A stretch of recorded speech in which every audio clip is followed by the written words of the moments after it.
Assalamualaikum, kali ini kita akan menyimak kisah misteri Islami terkait gangguan jin yang menyukai saat seseorang membasuh kaki kiri ketika wudhu di tempat yang tak pernah dilepaskan dari nama berhala kuno. Sebuah surau tua di Sumatera Barat menyimpan pancuran yang dibangun di atas jalur air peninggalan masa silam. Tempat jin Manat dipercaya pernah dipanggil lewat nama. Dalam sejarah turun ayat QS An-Najm 20, disebutkan nama Manat sebagai satu dari 3 berhala utama kaum musyrik.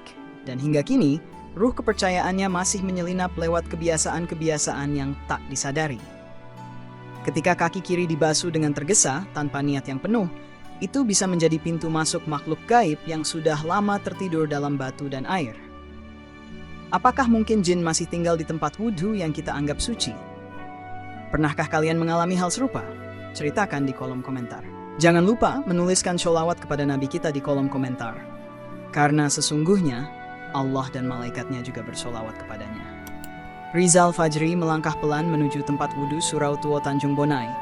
Matanya menyipit menahan pantulan cahaya lampu tua yang menggantung dari langit-langit berdebu.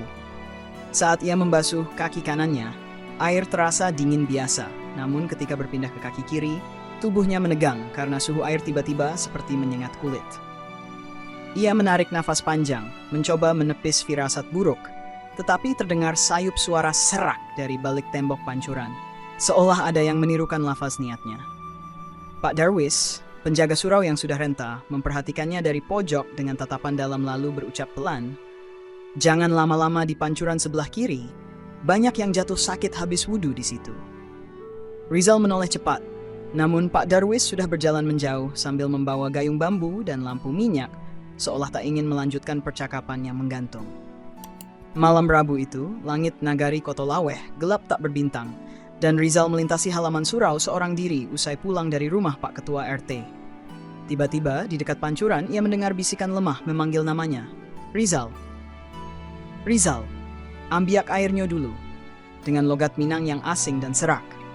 Ia menengok dengan cepat, tapi hanya mendapati dedaunan kering yang bergerak pelan tertiup angin yang entah dari mana datangnya. Keesokan harinya, Uni Rika yang rumahnya persis di samping surau, menceritakan bahwa semalam ia melihat sosok tinggi, rambut panjang, dan badan gelap berdiri di bawah pancuran wudhu. Rizal tak membalas cerita itu dengan kata-kata, hanya menarik napas panjang, sambil menatap titik yang sama di mana pancuran itu berdiri, seakan ingin memastikan semua itu hanya halusinasi. Shalat maghrib di surau tua malam itu berjalan khusyuk hingga rakaat terakhir, saat Zulkarnain, jamaah Paruhbaya yang selalu berada di saf pertama, tiba-tiba jatuh terduduk dan menggigil hebat saat sujud. Ia mengigau dalam bahasa aneh yang terdengar berat dan seolah berasal dari tenggorokan yang bukan miliknya, mengulang kata, "Manat, Manat, kaki kiri, air hitam." Rizal dan beberapa jamaah lain segera membopong Zulkarnain ke serambi surau. Sementara Pak Darwis hanya menunduk dalam diam. Tangannya menggenggam tasbih rapat-rapat. Malam itu Rizal termenung sendirian di kamar, mengingat semua kejadian ganjil yang terus berpusat pada pancuran kaki kiri, bertanya dalam hati kenapa semua itu selalu terjadi di bagian yang sama. Ia mulai merasa bahwa air wudhu di tempat itu bukan sekadar air biasa, melainkan medium tak kasat mata bagi makhluk yang sudah lama menunggu celah untuk mendekat. Rizal bersama Pak Darwis turun ke bawah surau keesokan paginya, menyusuri saluran air yang tertanam tua, hingga menemukan batu hitam besar yang tertanam setengah di antara lumut dan akar bambu. Batu itu berbentuk lonjong seperti telur raksasa, permukaannya halus seperti dipoles, dan terasa hangat saat disentuh, walau udara sekitar begitu dingin. Pak Darwis menceritakan bahwa dulu saat penjajahan Belanda, ada insinyur Eropa yang ingin menggali saluran bawah surau, tapi menghilang secara misterius setelah malam ketiga bermukim di tempat itu. Sejak itu, menurut warga tua, batu tersebut dianggap sebagai segel antara dunia manusia dan dunia yang tak disebut namanya, dan tak seorang pun berani menyentuh atau memindahkannya. Rizal pulang dengan dada berdebar, membawa pulang sepotong pertanyaan besar. Apakah pancuran itu memang dibangun di atas batas antara dua alam? Pagi Jumat itu, halaman surau tua penuh oleh jamaah yang belum pernah terlihat sebelumnya, duduk bersila menanti kedatangan seorang ustadz yang katanya berasal dari luar Sumatera. Ketika pria berjubah putih dan sorban ringan memasuki surau, tak seorang pun langsung mengenalinya. Namun wajahnya teduh dan suaranya dalam ketika membuka dengan salam dan ayat Al-Baqarah, Dua Zalikal Kitabul La Raiba Fihi, Hudal Lil Muttaqin. Kajian berlangsung khidmat, sang ustadz membahas tema wudhu sebagai perisai dari gangguan makhluk gaib, dengan suara pelan namun menusuk hingga ke tulang pendengar. Rizal terpaku ketika ustadz itu menekankan pentingnya membasuh kaki kiri dengan perlindungan doa, sebab kaki kiri sering menjadi titik masuk makhluk jin karena kelalaian manusia. Tak ada yang berani bertanya lebih jauh, tapi satu kalimat terakhir ustadz itu sebelum menutup kajian menggema di kepala Rizal sepanjang malam. Setan tidak takut pada keramaian, tapi takut pada zikir yang disertai niat lurus. Sore itu, Rizal sengaja menunggu di tangga surau saat ustadz tamu keluar dari ruang istirahat dan menghampirinya dengan ragu-ragu sambil mengucap salam. Sang ustadz tersenyum dan menjawab salam Rizal, lalu bertanya pelan, "Kau anak yang sering wudhu paling lama di pancuran kiri, bukan?" Rizal mengangguk pelan, terkejut karena sang ustadz tahu tanpa pernah melihatnya secara langsung saat wudhu. "Hati-hati," ujar ustadz itu lirih. "Jin tidak selalu masuk lewat kejahatan, kadang lewat kebiasaan yang kita anggap sepele dan suci." Rizal ingin bertanya lebih jauh, namun ustadz itu segera dipanggil pengurus surau untuk dijamu makan malam, meninggalkan Rizal dalam pusaran rasa bingung dan penasaran. Pagi Sabtu, ustadz tersebut mengisi ceramah terakhir sebelum kembali ke kota asalnya, membahas tentang hadis riwayat Muslim. Apabila salah seorang dari kalian berwudhu, hendaklah membasuh antara jari-jarinya dan jangan lupa menggosok kedua kakinya. Di sela ceramah, ia menyisipkan peringatan bahwa jin dari jenis manat sering muncul pada tempat ibadah tua yang dibangun di atas jalur air, terutama ketika manusia kehilangan niat bersih dalam ibadahnya. Usai ceramah, Rizal sempat menemui ustadz itu dan diberi selembar kertas kecil berisi tulisan tangan. "Carilah nama lama surau ini, dan tanyakan pada tanah siapa yang pertama kali datang membangun pancuran itu." Tanpa banyak bicara, ustadz pamit dan menaiki mobil travel yang sudah menunggu sejak subuh, meninggalkan kesan kuat pada para jamaah yang merasa seperti baru terbangun dari tidur panjang. Rizal berdiri lama di bawah pohon beringin depan surau, menatap punggung mobil yang menjauh dan mencengkeram erat kertas kecil yang kini terasa lebih berat dari sekadar catatan. Sore itu, Rizal mendatangi rumah Bu Nurni, cucu dari pendiri pertama surau yang menyimpan arsip dan kitab lama peninggalan kakeknya, berharap bisa menemukan petunjuk tentang nama lama bangunan itu. Di balik lembaran kitab tafsir usang berbahasa Arab Pegon, Rizal menemukan secarik halaman kertas kusam bertuliskan Masjid Al-Manaat dengan tinta merah dan bekas tetesan air. Bu Nurni terlihat bingung dan ketakutan, sebab ia sendiri tak pernah tahu nama itu, dan mengira surau tersebut dulunya bernama Langgar Al-Firdaus sesuai cerita turun-temurun. Rizal menyadari bahwa kata Manaat bukan sekadar nama, tapi merujuk pada salah satu nama berhala zaman jahiliyah yang disebut dalam QS An-Najm 20, dan "Patutkah kamu menyembah Manat?" yang ketiga dari yang terakhir.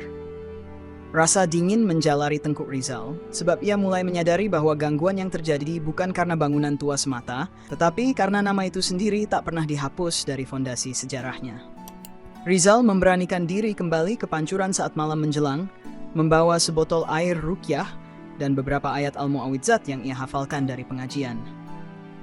Ketika ayat An-Naas dibacakan di dekat saluran kaki kiri, angin tiba-tiba berputar cepat di area itu, dan terdengar denting logam tua seperti rantai yang diseret di atas batu. Sosok tinggi besar mulai terlihat samar dari balik kabut tipis, matanya merah menyala dan tubuhnya tampak seperti bayangan dari karang yang bergerak.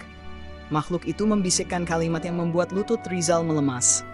"Aku ditinggal dalam nama, tapi dipanggil dalam kebiasaanmu." Rizal tersungkur, namun segera membaca ayat kursi dengan keras, membuat makhluk itu menghilang perlahan, seperti air yang menguap dari batu panas. Esoknya, kabar menyebar bahwa Arman, remaja tanggung yang kemarin lalai membasuh kaki kiri saat wudhu karena terburu adzan, ditemukan pingsan di tempat wudhu dengan kaki menghitam dan membeku. Pak Darwis memandikan kakinya dengan air dari sumur tua sambil melafalkan doa Nabi Ibrahim AS dalam QS Ash-Shafat. "Status ya Tuhanku, anugerahkanlah kepadaku seorang yang termasuk orang-orang yang saleh." Ketika air menyentuh kulit Arman, muncul semburat hitam seperti tinta yang larut keluar dari pori-porinya, dan ia menghela napas berat seolah baru kembali dari ruang yang tidak bernama. Rizal semakin yakin bahwa kelalaian sekecil apapun dalam ibadah bisa menjadi celah besar yang dimasuki gangguan gaib dari masa lalu yang belum ditutup secara benar.